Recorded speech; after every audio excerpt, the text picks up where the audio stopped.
तो दोस्तों ये कहानी है फर्ज और जज्बातों की टक्कर की, जहां हर सीन एक साजिश है और हर कदम एक इम्तिहान। तो दोस्तों आज हम एक्सप्लेन करने वाले हैं किंगडम मूवी को, जिसे हिंदी में साम्राज्य नाम से रिलीज किया गया है। तो चलिए वीडियो स्टार्ट करते हैं। वीडियो अगर अच्छा लगे तो वीडियो को लाइक करके चैनल को सब्सक्राइब जरूर कीजिएगा, ताकि आपको इसी तरह के लेटेस्ट और फ्रेश कंटेंट मिलते रहे। तो फिल्म की शुरुआत होती है 1920 से, जहाँ अंग्रेज जो है वो कबीले के विशेष जनजातियों के लोगों को बुरी तरह से मार रहे थे। लेकिन कबीले के वो लोग भी अंग्रेजों का डटकर सामना कर रहे थे। अंग्रेज बहुत सारे थे और ये लोग बहुत कम। ये जानते थे कि ये जंग वो हारने वाले हैं, लेकिन फिर भी वो लड़े। लड़ाई के वक्त उन्होंने महिलाओं और बच्चों को सुरक्षित किया ताकि उन पर कोई आंच न आए। और फिर थोड़ी देर के बाद ही यहाँ पर उन कबीलों के लीडर की एंट्री होती है, जो कि बहुत ही शक्तिशाली है। वो अंग्रेजों के बहुत सारे लोगों को मार डालता है और आखिर में कबीले वाले ये जंग हार जाते हैं। लेकिन हारते वक्त राजा ने अपना मुकुट जो है वो एक बच्चे को दिया और उससे कहा कि वो मसीहा जरूर लौट कर आएगा। बच्चे ने कहा कि जब वो आएंगे तो मैं उन्हें पहचानूंगा कैसे। राजा ने जवाब दिया कि जब वो आएगा तो पूरे एरिया में एक अलग उथल पुथल मच जाएगी, तुम सबकी निगाहें सिर्फ उसी पर टिकी रहेगी। जिसके बाद राजा ने सारे महिलाओं और बच्चों को एक नाव से यहाँ से दूर भेज दिया और वो लोग श्रीलंका चले गए। जिसके बाद कहानी 1990 मतलब कि 70 साल आगे शिफ्ट हो जाती है, जहाँ पर हम सूरी नाम के कांस्टेबल को देख पाते हैं। सूरी दिखने में तो बहुत शांत है, लेकिन उसका गुस्सा बहुत ही ज्यादा खराब है। और यहाँ में एक बात और मालूम चलती है कि सूरी अपने भाई को 18 सालों से ढूंढ रहा है, जिसका नाम शिवा है। दरअसल में सूरी के पिता जो है वो उसकी माँ को बुरी तरह से मारा पीटा करते थे। उनका हर रोज का यही काम था, वो रोज शराब पी कर आते और सूरी की माँ को बुरी तरह से मारते। लेकिन एक दिन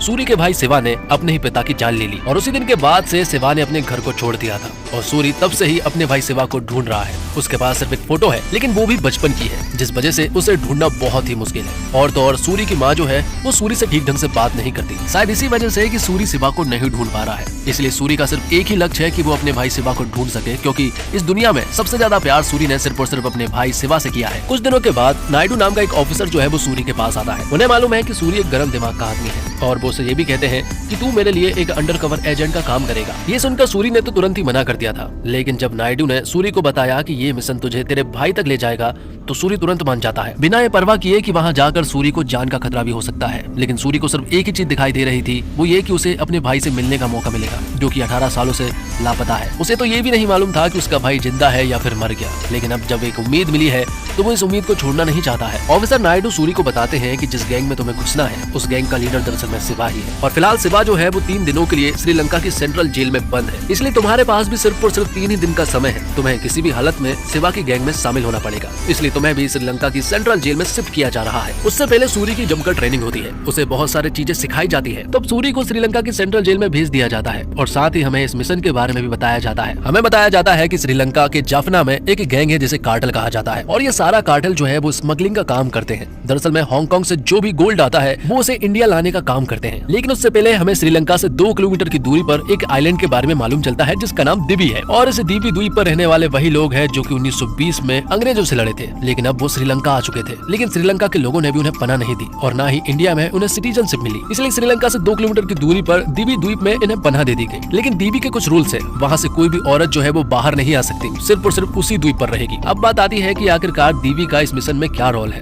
बात कुछ ऐसी है कि हांगकांग से जो गोल्ड आता है वो डायरेक्ट श्रीलंका नहीं जाता है, बल्कि वो इसी दीवी में जाता है और वहाँ सब कुछ जो है वो शिवा संभालता है। दरअसल में शिवा जो है वो इसी कार्टेल के लिए काम करता है और शिवा फिलहाल जो है वो दीवी का रक्षक भी है। और कार्टेल के लोग जो है वो दीवी के लोगों की रक्षा करते हैं श्रीलंका के लोगों से। तो ऑफिसर नायडू को ये बात मालूम चली थी कि हांगकांग से एक कंसाइनमेंट जो है वो दीवी से होते हुए इंडिया में आने वाला है और उसी के बारे में सूरी जो है वो दीवी जाएगा पता करने के लिए। लेकिन फिलहाल वो श्रीलंका के सेंट्रल जेल में पहुंचता है ताकि वो शिवा की गैंग में शामिल हो सके। तो सूरी जो है वो श्रीलंका के सेंट्रल जेल में पहुंच तो जाता है, लेकिन वहाँ पर हजारों कैदी है। इन सभी लोगों के बीच में 3 दिनों के भीतर वो अपने भाई को कैसे ढूंढेगा ये बहुत ही मुश्किल था, जिस वजह से वो यहाँ पर कुछ लोकल लोगों से फाइट कर लेता है और लोगों से जमकर लड़ाई करता है। शुरुआत में तो वो लोगों को बहुत ही बुरी तरह से पीट रहा था, लेकिन तभी आखिर में सभी लोग शिवा को यहाँ पर बुलाने लगते हैं। जैसे ही शिवा यहाँ पर आया तो वो सूरी के मुंह पर एक जोरदार पंच मारता है। लेकिन जब शिवा ने ये पंच सूरी को मारा था तब सूरी ने ये सब कुछ स्लो मोशन में देखा, क्योंकि उसने अपने भाई को 18 सालों के बाद पहली बार देखा था। जब उसने अपने भाई को देखा तो सूरी को बहुत खुशी हुई, लेकिन शिवा तो यहाँ पर सूरी को बहुत ही बुरी तरह से पीटने लगा था। लेकिन सूरी ने शिवा के सामने एक ऐसा डायलॉग मारा कि शिवा ने उसे तुरंत छोड़ दिया।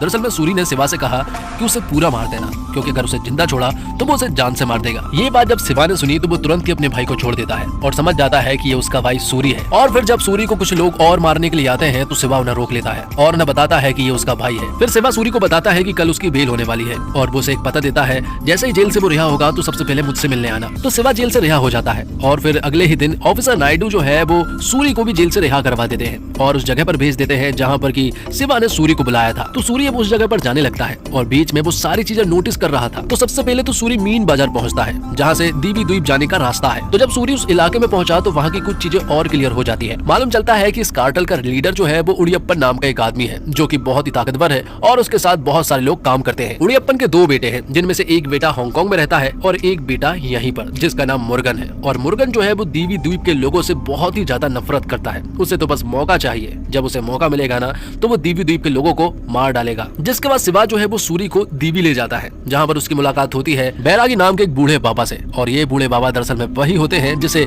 राजा ने मुकुट दिया था और कहा था कि मसीहा जरूर आएगा और उसे पहचाने की जिम्मेदारी दरअसल में बैरागी के ऊपर ही है। तो जब सूरी दीवी पहुंचा तो उसे मालूम चला कि शिवा ने शादी कर ली है। उसका एक बेटा भी है जिसका नाम उसने सूरी ही रखा है, जिससे कि सूरी को मालूम चलता है कि अभी भी उसका भाई उससे बहुत प्यार करता है। जबकि सूरी को ऐसा लगने लगा था कि शायद शिवा उन्हें भूल गया है। सूरी को यहाँ पर कुछ बातें और मालूम चलती है कि जब शिवा यहाँ पर नया नया आया था ना तो वो अपने भाई को याद करके बहुत रोता था, हर रोज रोता था। अब रोना तो कम हो गया है लेकिन वो अपने भाई को रोज याद किया करता है। और सूरी ने शिवा के सामने एक झूठ भी बोल दिया है। सूरी ने शिवा को बताया कि 2 साल पहले उनकी माँ का देहांत हो गया है, तब से वो बिल्कुल अकेला है। जिसके बाद हमें श्रीलंका के जाफना में ही डॉक्टर अनु को दिखाया जाता है। दरअसल में डॉक्टर अनु भी एक एजेंट है और सूरी को जो भी खबर मिलेगी वो सारी खबर जो है वो डॉक्टर अनु को ही देगा। तो जब सूरी दीवी के लोगों के साथ रहने लगा तो उसे अपने भाई के द्वारा एक पॉइंट के बारे में मालूम चला जहाँ पर कुछ गोल्ड जो है वो आने वाला था। जब ये बात सूरी को मालूम चली तो वो तुरंत ही डॉक्टर अनु के पास गया और उसे ये सारी खबर दी थी। तब अनु ने भी ज्यादा देर नहीं की, वो भी तुरंत ही ऑफिसर नायडू के पास कॉल करती है और उसे ये सारी खबर दे देती है। बीच में ऑफिसर नायडू और सूरी की एक बार और मुलाकात हुई थी जिसमें ऑफिसर नायडू ने सूरी को बताया था कि अगर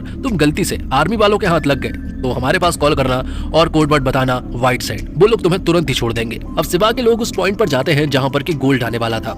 शिवा के साथ सूरी भी गया हुआ था और उसके साथ बहुत सारे लोग भी थे। जब वो उस पॉइंट से गोल्ड को निकाल ही रहे थे कि तभी यहीं पर श्रीलंका नेवी के लोग पहुंच जाते हैं और वो इनके ऊपर अंधाधुंध फायरिंग करने लगते हैं। श्रीलंकन नेवी उस जगह पर इतने जल्दी पहुंच गई कि उस पॉइंट से शिवा के लोगों को गोल्ड ले जाने का मौका ही नहीं मिला, जिस वजह से वो सारा गोल्ड जो है वो श्रीलंकन नेवी के हाथ लग जाता है। अब जब ये बात कार्टेल को मालूम चली कि उनका गोल्ड पकड़ा गया है तो वो हैरान थे और वो हैरान एक बात और से भी थे और वो बात ये थी कि उनके बीच कोई गद्दार है जिसने श्रीलंकन नेवी को खबर की है। शिवा के साथ एक दूसरी बोट और भी गई हुई थी जिसमें 4 लोग शामिल थे। तो कार्टेल ने उन 4 लोगों को अपने पास रख लिया और कहा कि जब तक गद्दार नहीं मिल जाता तब तक ये 4 लोग हमारे पास ही रहेंगे। शिवा को समझ नहीं आ रहा था कि आखिरकार अब करना क्या चाहिए कि तभी सूरी सारे कार्टेल के सामने कहता है वो गोल्ड जो है वो अभी भी नेवी बेस पर ही होगा और हम वहाँ से उसे चुरा सकते हैं। तो सारे कार्टेल कहते हैं कि अगर ऐसा हुआ तो हम ये 4 लोगों को छोड़ देंगे। लेकिन सूरी की यहाँ पर एक और डिमांड थी। वो बताता है कि दीवी में हाल ही में एक औरत ने बच्चे को जन्म दिया है। वो लड़का था इसलिए उसे हॉस्पिटल ले जाने दिया गया क्योंकि दीवी से बाहर सिर्फ और सिर्फ लड़के ही जा सकते हैं। इसलिए सूरी चाहता है कि वो औरत अपने बच्चे से मिले हॉस्पिटल जाकर, और ऐसा पहली बार होगा जब कोई औरत दीवी से बाहर जाएगी, जिसके लिए भी सभी लोग मान जाते हैं। लेकिन मुर्गन के अंदर अभी भी बहुत ज्यादा गुस्सा था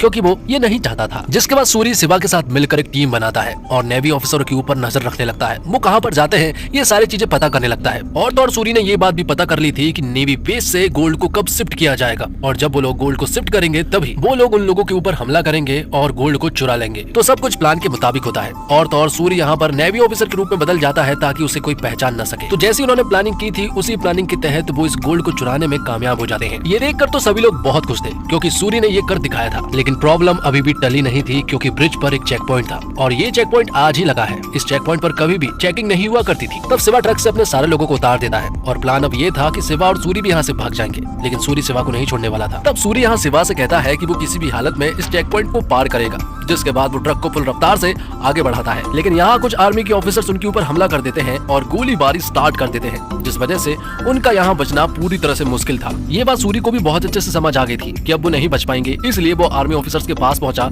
और वहाँ से ऑफिसर नायडू के बताए हुए नंबर पर कॉल किया और उन्हें कोड बताया व्हाइट सैंड, जिससे कि आर्मी ऑफिसर जो है वो फायरिंग करना बंद कर देते हैं और सूरी को यहाँ से छोड़ दिया जाता है। लेकिन अब शिवा को भी ये बात मालूम चल गई थी कि सूरी एक इंडियन पुलिस है और वो यहाँ पर अंडर कवर एजेंट बनकर आया है। ये सुनकर तो शिवा पूरी तरह से हैरान रह चुका था। लेकिन यहाँ से सूरी और शिवा जो है वो सही सलामत गोल्ड लेकर गए, जिस वजह से कार्टेल ने शिवा के 4 लोगों को छोड़ दिया और जो सालों में नहीं हुआ था वो अब हुआ था। क्योंकि जिस औरत ने अपने बच्चों को जन्म दिया था वो हॉस्पिटल मिलने उससे जाती है और सालों बाद कोई औरत जो है वो दीवी से बाहर निकली थी। जिसके बाद सूरी शिवा से बात करता है। शिवा यहाँ सूरी से कहता है कि तेरा यहाँ पर रहना बिल्कुल भी ठीक नहीं है, क्योंकि यहाँ पर अगर मुर्गन को मालूम चला या फिर दीवी में किसी भी आदमी को मालूम चला कि तू एक खबरी है तो तुझे यहाँ से जान से मार दिया जाएगा। सूरी यहाँ शिवा से कहता है कि मैं तुझे यहाँ लेने के लिए आया हूँ, तू, मैं, भाभी और तेरा बच्चा, हम सभी लोग यहाँ से इंडिया जा सकते हैं क्योंकि ऑफिसर नायडू ने मुझसे वादा किया है। लेकिन शिवा इसके लिए नहीं मानता। वो कहता है कि मैं इन लोगों के साथ ही रहूंगा और तूने इन्हें धोखा देने की कोशिश की है, इसलिए मैं चाहता हूँ कि तू यहाँ से चला जाए। तो कार्टेल ने जिन 4 लोगों को छोड़ा था उनके यहाँ पर आने से जश्न मन रहा था। तभी शिवा का खास दोस्त सिंगा यहाँ पर आता है और वो एक आदमी को बुरी तरह से पीटने लगता है और मालूम चलता है कि उस पॉइंट पर नेवी वालों को इसी आदमी ने खबर दी थी। दरअसल में सिंगा यही काम करता है, वो खबरियों को पकड़ने का ही काम करता है। उससे पहले सूरी पर शक हो रहा था और वो उसका ही पीछा कर रहा था, लेकिन बाद में दूसरा आदमी पकड़ा गया। दूसरी तरफ हम देखते हैं कि सालों बाद दीवी से कोई औरत बाहर निकल कर आई थी। ये देखकर मुर्गन बहुत ज्यादा हैरान था। वो गुस्से से पूरी तरह से बौखला गया था। उसे समझ नहीं आ रहा था कि आखिरकार करना क्या है। तब वो अपने पिता उड़ियप्पन को जान से मार देता है क्योंकि वो दीवी के लोगों को सपोर्ट कर रहे थे। और जब सिंगा उस आदमी को बुरी तरह से पीट रहा था कि तभी यहाँ पर कोई आदमी आता है और वो उन्हें बताता है कि उड़ियप्पन की मौत हो चुकी है। जिसके बाद मुर्गन अपने आदमी से कहता है कि दीवी के लोगों को भी यहाँ पर बुला कर लाओ ताकि वो मेरे पिता उड़ियप्पन की अंतिम यात्रा में शामिल हो सके, क्योंकि उनका भी पूरा हक है। और तो और उसी दिन से अब उड़ियप्पन की गद्दी जो है वो मुर्गन संभालने लगा था। अब ऑफिसर नायडू सूरी के पास आते हैं। वो उसे बताते हैं कि हथियारों से भरे कंटेनर की डिटेल्स जो है वो शिवा तक पहुंच चुकी है। अब बस तेरा एक आखिरी काम ही है, तुझे वो कंटेनर नंबर मेरे पास लाना होगा। अगर तू ये नहीं करता है तो मैं कबीले वालों को बता दूंगा कि तेरा भाई शिवा एक इन्फॉर्मर है और फिर कबीले वाले शिवा को जान से मार देंगे, क्योंकि तूने पहले ही बहुत हदें पार कर चुका है। क्योंकि तूने चेक पॉइंट से सोना निकाला, तूने हमसे गद्दारी की और अपने देश से भी। जिसके बाद सूरी शिवा के पास जाता है। वो उससे उसी कंटेनर का नंबर मांग रहा था और कहता है कि हम यहाँ से आसानी से निकल सकते हैं, लेकिन शिवा उसकी कोई भी बात नहीं सुनता है। वो कहता है कि सिंगा जो है वो इंडिया गया है, वो तेरे बारे में जरूर पता कर लेगा। जब तक वो वापस नहीं आता है उससे पहले तू यहाँ से निकल जा। लेकिन सूरी शिवा को बताता है कि वो उससे कितना प्यार करता है। वो बताता है कि आज तेरी बीवी है, तेरा बच्चा है, कबीले वाले लोग हैं जो कि तुझसे प्यार करते हैं, लेकिन मेरा सिर्फ तू ही है जिससे मैं सबसे ज्यादा प्यार करता हूँ। मैं तेरे साथ रहना चाहता हूँ। लेकिन जब शिवा को यहाँ सूरी के मुंह से मालूम चलता है कि उनकी माँ जिंदा है तो ये सुनने के बाद तो शिवा बहुत गुस्सा हो जाता है और वो कहता है कि जो चीज मैं महसूस कर रहा हूँ वो तू भी करेगा। जिसके बाद शिवा सूरी को यहाँ से जाने के लिए कहकर यहाँ से चला जाता है। लेकिन सूरी यहाँ से गया नहीं था, बल्कि वो अनु के पास था। अनु यहाँ पर सूरी को समझाने की काफी कोशिश करती है। वो कहती है कि जिस भाई को तू भाई कह रहा है वो भाई नहीं बल्कि एक राक्षस है, क्योंकि जिसने अपने पिता को मारा हो वो राक्षस ही तो है। लेकिन यहाँ पर सूरी उसे बताता है कि वो राक्षस मेरा भाई नहीं बल्कि मैं हूँ, क्योंकि बचपन में जब पिताजी माँ को बुरी तरह से मारते पीटते थे तब एक दिन मेरे भाई ने अपने पिताजी को नहीं मारा था बल्कि मैंने ही अपने पिताजी को मारा था और इल्जाम मेरे भाई शिवा ने अपने सर ले लिया। वो हमेशा से मुझसे प्यार करता था और मुझे मालूम है कि वो आज भी मुझसे बहुत प्यार करता है। तब सूरी शिवा के पास वापस जाने के लिए कहता है, लेकिन अनु उसे रोक लेती है। उन दोनों ने शराब ना पीने का वादा किया था, लेकिन सूरी आज शराब भी पीता है। जिसके बाद ऑफिसर नायडू को दिखाया जाता है और उसके पास एक आदमी आता है जो कि मुर्गन के साथ काम करता है और वो भी दरअसल में ऑफिसर नायडू का ही एक खबरी है।